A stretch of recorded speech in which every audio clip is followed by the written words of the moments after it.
Inulunsad ng Bureau of Internal Revenue ang kanilang National Tax Campaign Kick-Off sa Pasay. Ang kampanyang ito ng ahensya ay bilang pagpapahalaga sa mahalagang papel ng buwis sa ating bansa.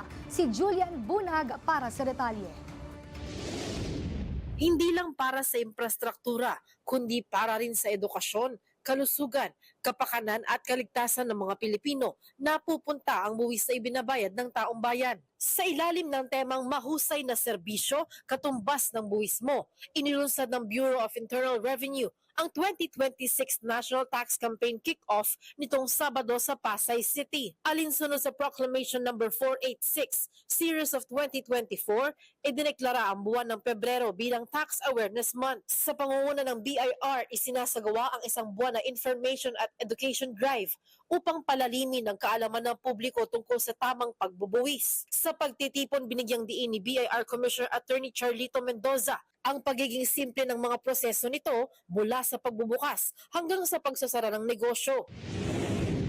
Since we make registration simple when starting a business and tax compliance fair and predictable while businesses operate, then the BIR must be efficient and streamlined when enterprises close. And this is exactly what we will deliver. We are now moving to streamline requirements for the ease of closing business. We will pursue this with urgency because a modern revenue agency must support taxpayers throughout the life cycle of the enterprise. Ayon sa Commissioner, bahagi ito ng hakbang upang mas mapalakas pa ang tiwala ng publiko sa ahensya. Aligned with the vision of His Excellency Ferdinand Marcos Jr. for a bagong Pilipinas, the BIR dares to build a tax system that is modern, reliable, and worthy of the Filipino people's trust. Nagpaabot naman ng pasasalamat si Pangulong Ferdinand Marcos Jr. sa mga taxpayer sa patuloy na pagbabayad ng tamang buwis.